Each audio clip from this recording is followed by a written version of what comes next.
सज्जनों, हम निवेदन कर रहे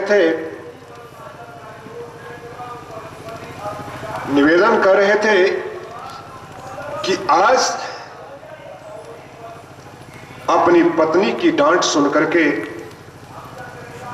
गोस्वामी तुलसीदास आज चकित रह गए।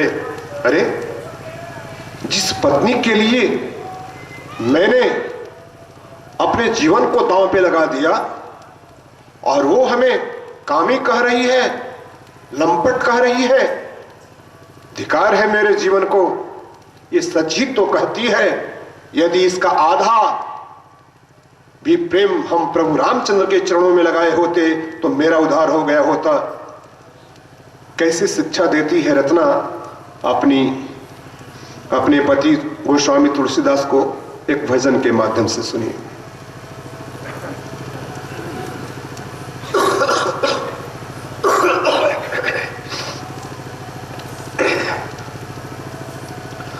लवही करा है नैया,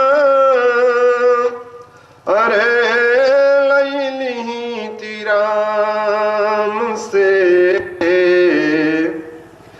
कटी जई है राजा जी हो जिंदगी आराम से, कटी जई है राजा जी हो जिंदगी आराम से।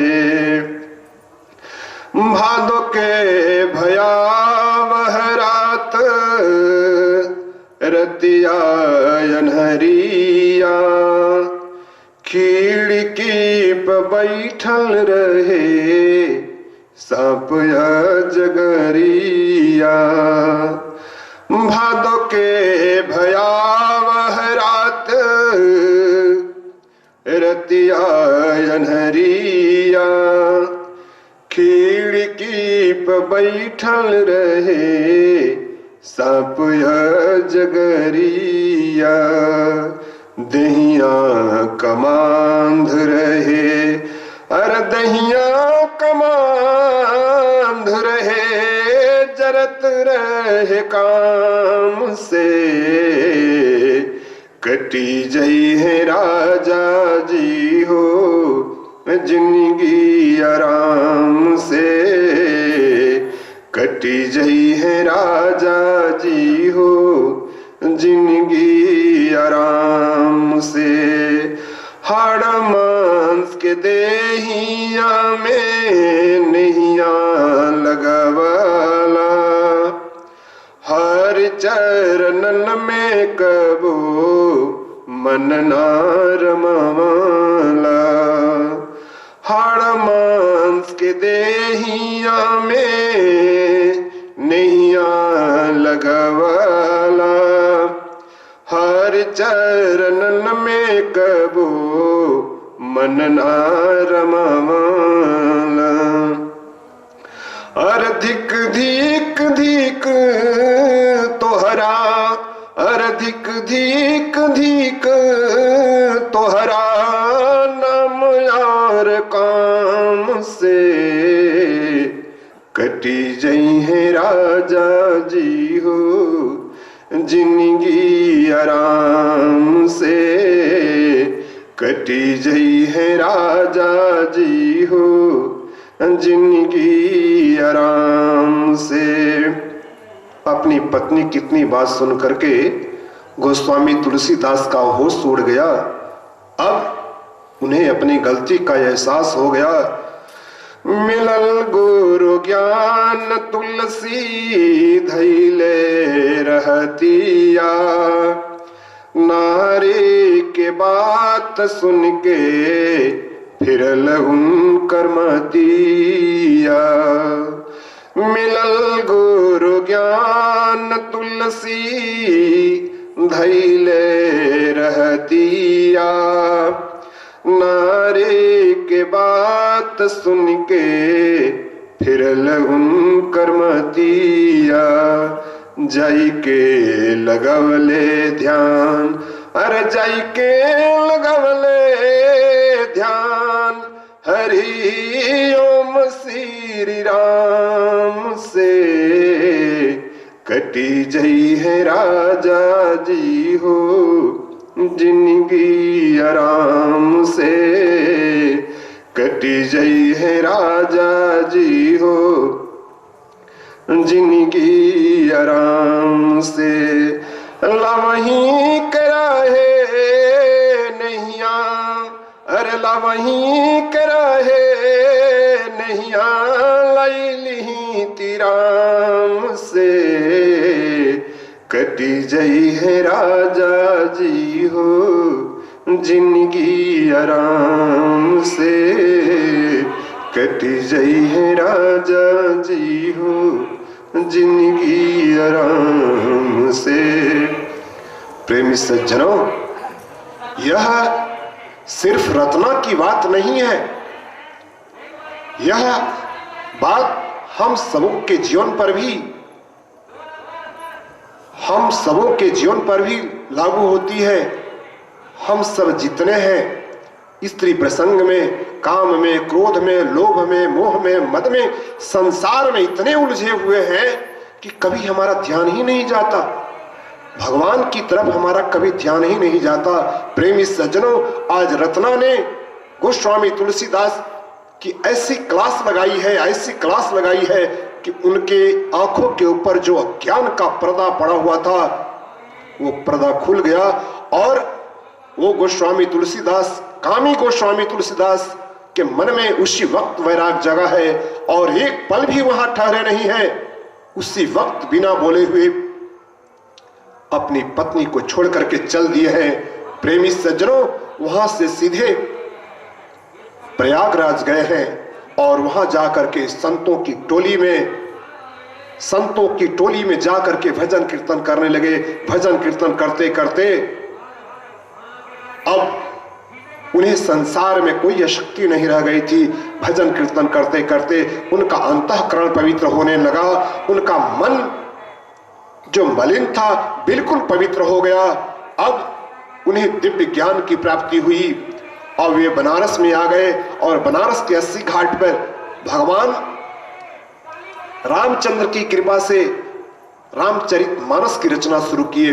प्रेमी सज्जनों, जब काशी के ब्राह्मणों ने देखा कि गोस्वामी तुलसीदास की इतनी ख्याति हो गई तो उनसे जलने लगे। प्रेमी सज्जनों, हर समाज में जो आगे बढ़ने लगता है उसी के समाज के लोग उनकी टांग खींचना शुरू कर देते हैं। आज काशी के ब्राह्मणों ने देखा कि यह तुलसी बहुत आगे बढ़ जाएगा। गोस्वामी तुलसीदास जी दिन भर रामचरितमानस के कुछ कथा लिखते, शाम में उन्हें गंगा जी में फेंक देते। काशी के ब्राह्मण लोग, अब तुलसीदास रोज लिखते रखते, गायब हो जाता। भगवान श्री राम से देखा नहीं गया, अपने भक्त का यह दुख देखा नहीं गया। वो अब रखवाली करने लगे उनकी कुटिया की। और इस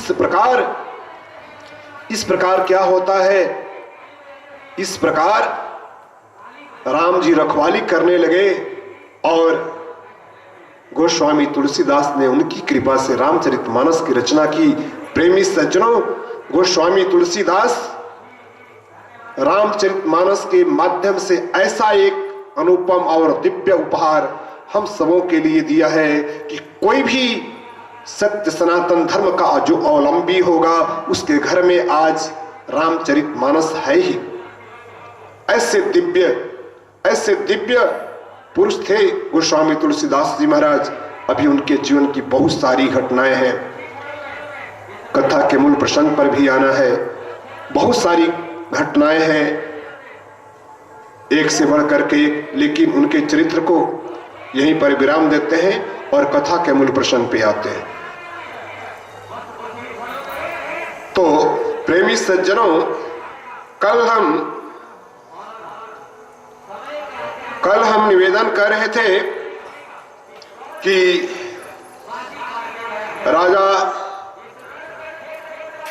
राजा हरिश्चंद्र अपनी परीक्षा में पूरी तरह सफल नहीं, अव्वल दर्जा प्राप्त करते हैं।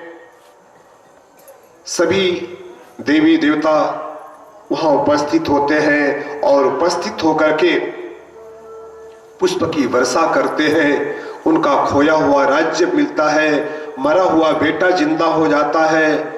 उनकी पत्नी और वो स्वयं महर्षि विश्वामित्र सहित सभी देवी देवता उन्हें आशीर्वाद दिए और बोले कि जाओ अखंड राज्य भोगो। वहां से अपने राज्य अयोध्या को आते हैं और आकर के धर्मा अनुसार अपने राज्य का संचालन करते हैं। प्रेमी सज्जनों, तो ये जो हरिश्चंद्र थे त्रिशंकु के पुत्र थे। त्रिशंकु का नाम ही सत्यव्रत, राजा सत्यव्रत, और राजा सत्यव्रत को ही त्रिशंकु कहा गया।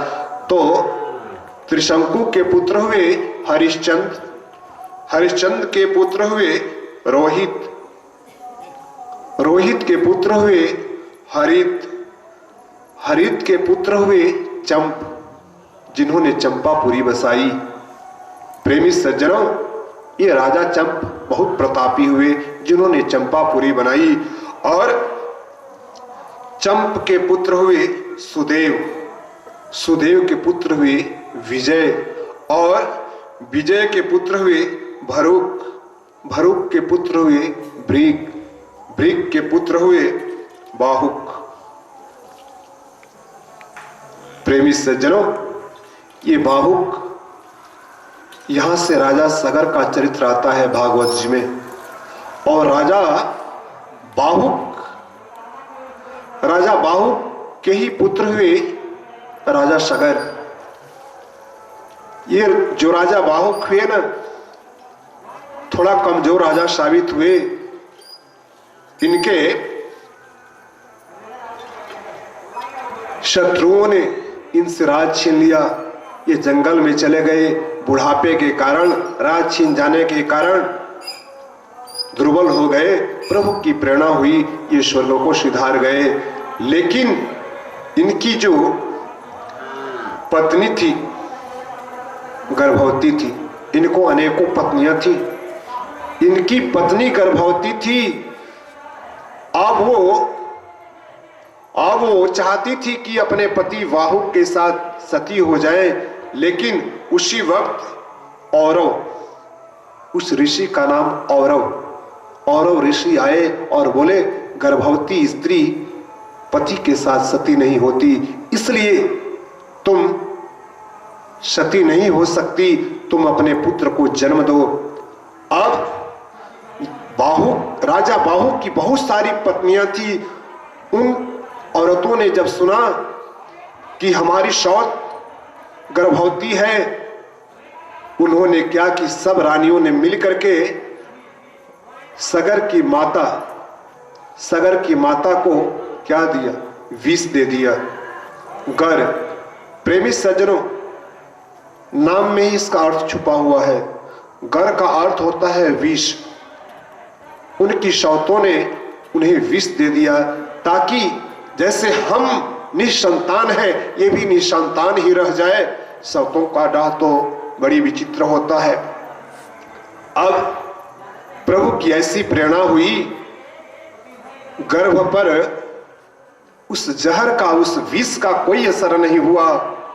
अब क्या होता है, वो जो बच्चा पैदा हुआ विष के सहित पैदा हुआ, कोई असर नहीं हुआ। इसलिए उस बालक का नाम सगर हुआ। उस बालक का नाम सगर हुआ। अब ये जो राजा सगर हुए बहुत प्रतापी हुए। नावधीद गुरुवाक्येन चक्रे विक्रीत वेशिणः मुंडाचमश्रुधरन् काचिन् मुक्ते केसार्ध मुंडितान्। सुमत्यास्तातनया दृष्टा पीतुरादेशकारिणः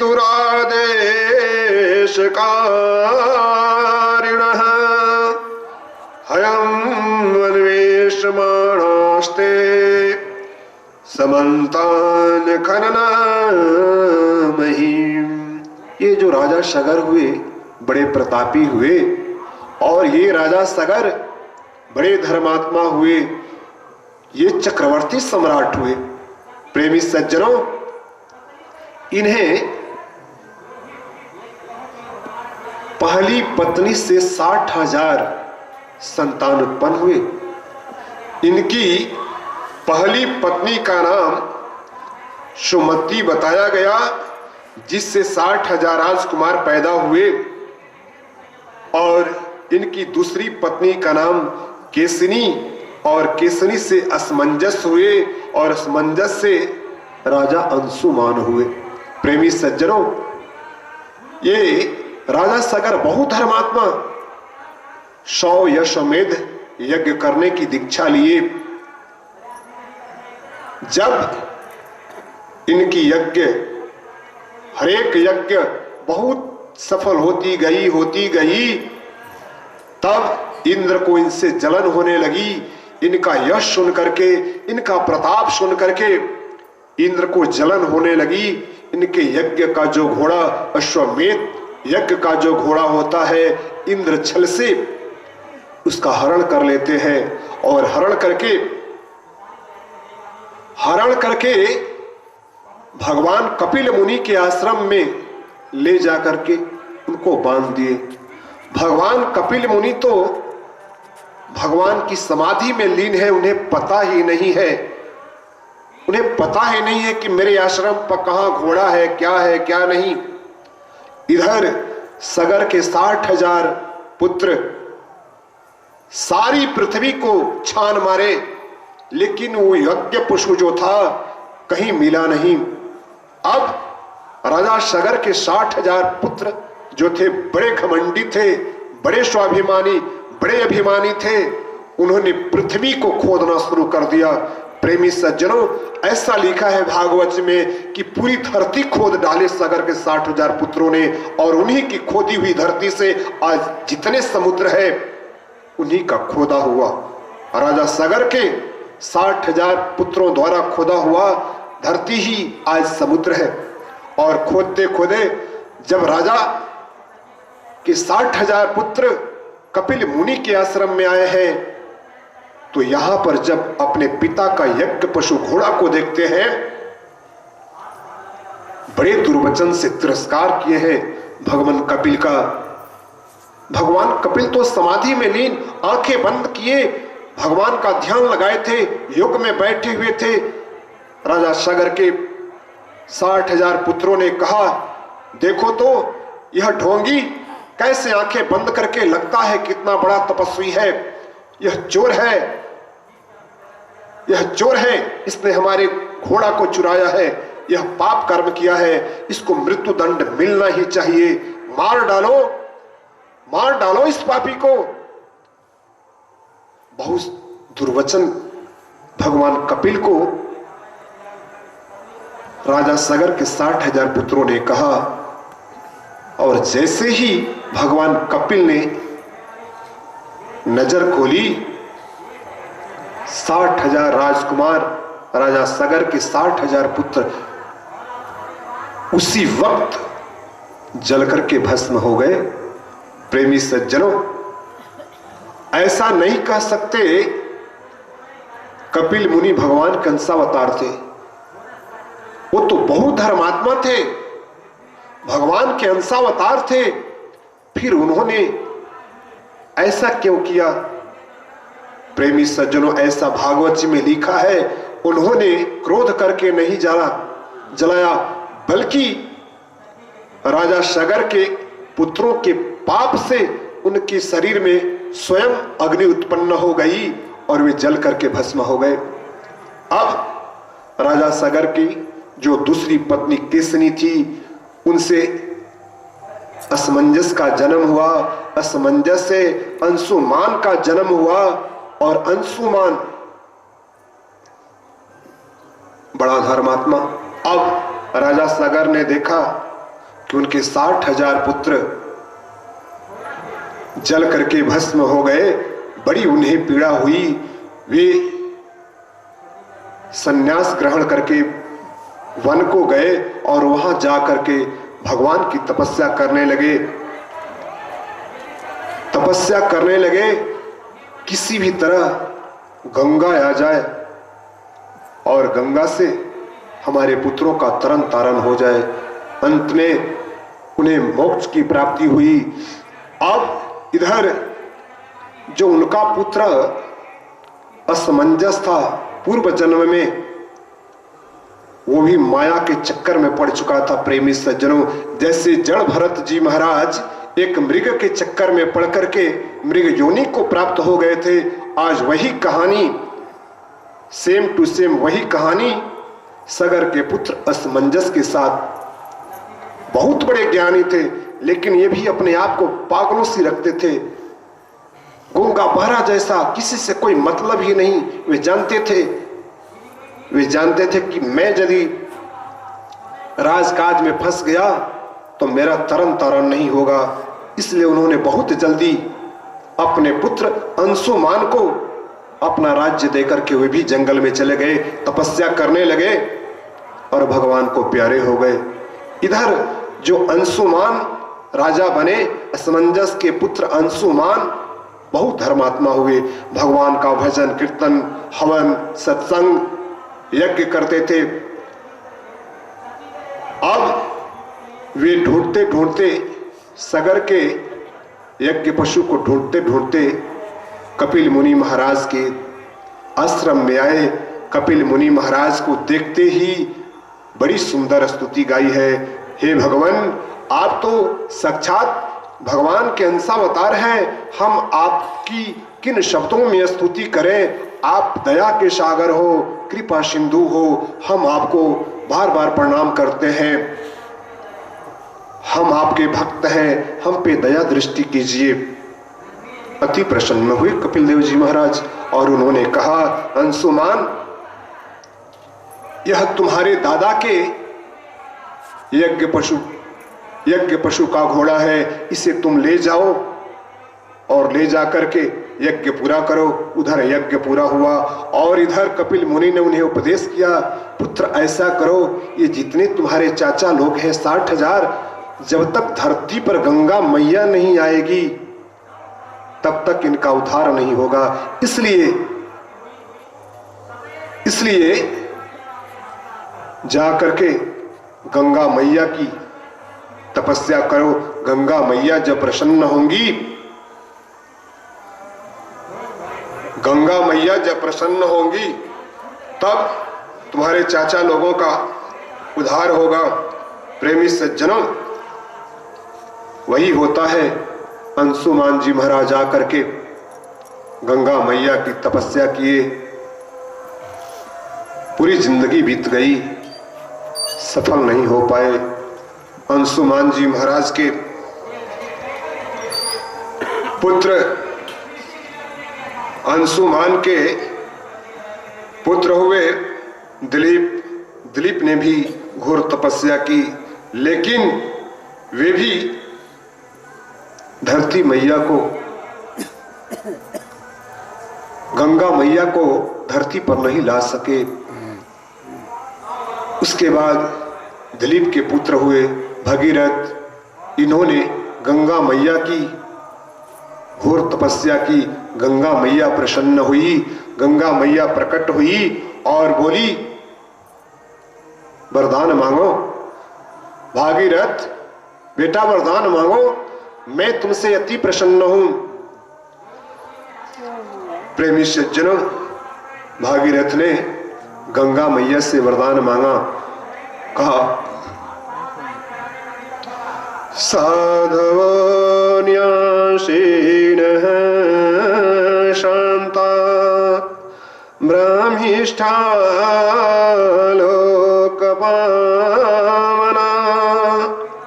हरन्त्यघं ते संघात ते स्वास्थे यविधरिः। धारिष्यति ते वेगं रुद्रस्त्वमात्मा शरीरम् यस्मिन्नोतमिदं प्रोतं विश्वं सटीवतंसु।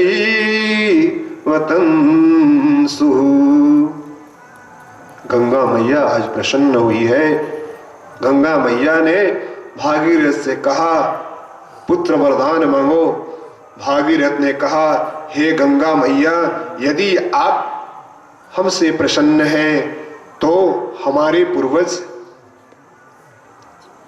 अकाल मृत्यु के शिकार हुए हैं, धरती पर अवतरित होइए और चल करके हमारे पितरों का उद्धार कीजिए। गंगा मैया ने कहा भागीरथ, मैं धरती पर तो चलूंगी, लेकिन जब मैं स्वर्गलोक से धरती पर गिरूंगी तो मेरे वेग को कोई रोक नहीं पाएगा। उस स्थिति में मैं पाताल लोक को चली जाऊंगी तो मेरा आना और ना आना दोनों बात एक ही हुई। इसलिए पुत्र, हमारे वेग को रोकने के लिए भगवान रुद्र की तपस्या करो।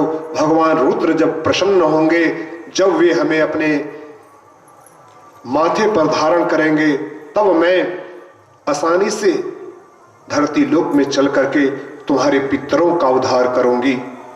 अब वहां से भागीरथ पुनः भगवान भोलेनाथ की तपस्या करने लगे। भगवान भोलेनाथ की कठोर तपस्या किए। प्रेमी सज्जनों, भगवान भोलेनाथ प्रसन्न हुए। उन्होंने कहा पुत्र भागीरथ, हम तुमसे प्रसन्न हैं, वरदान मांगो। भागीरथ ने कहा भगवान, यदि आप हमसे प्रसन्न हैं तो हमारे पितरों के उद्धार में अपना योगदान दीजिए। गंगा मैया को अपनी जट्टा में धारण कीजिए। प्रेमी सज्जनों, गंगा मैया को अहंकार था, पता ना हमारे वेग को वो सह पाएंगे कि नहीं। भगवान भोलेनाथ अंतर्यामी हंसने लगे। ओ, तुम्हारे मन में ये भाव चल रहा है।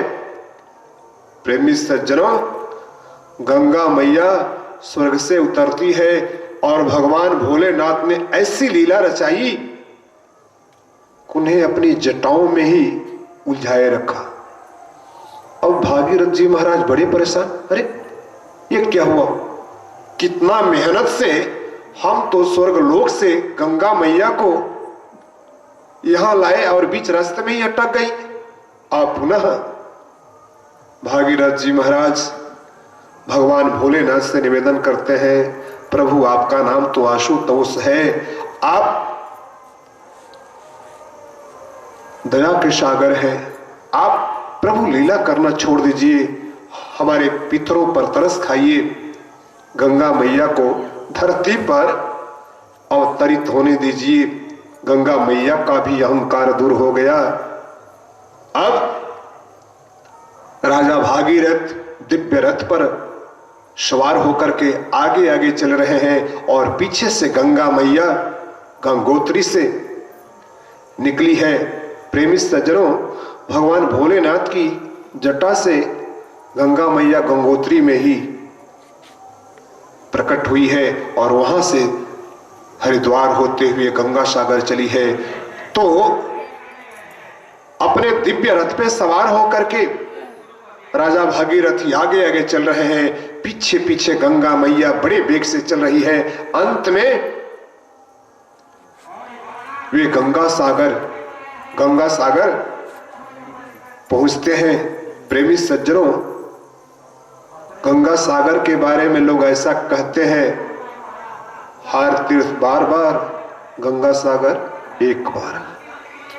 तो ग्रंथ साबित करते हैं कि कपिल मुनि का आश्रम गंगा सागर में ही था, जहां पर राजा सागर के 60,000 राजकुमार भस्म हुए थे।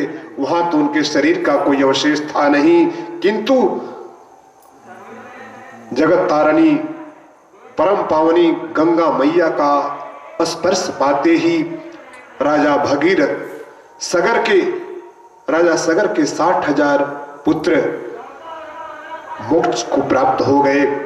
प्रेम से बोलिए गंगा मैया की जय। तो ये गंगा मैया की धरती पर अवतरित होने की ये कथा है। उसके बाद कथा आती है कि भगवान राम का वंशावली अब भागीरथ से नीचे और आता है। उसके बाद भगवान राम का चरित्र आता है। प्रेमी सज्जनों, अब कथा को आगे बढ़ाते हुए चंद्रवंश की कथा आती है। महाराज परीक्षित ने सुखदेव जी महाराज से प्रश्न किया, महाराज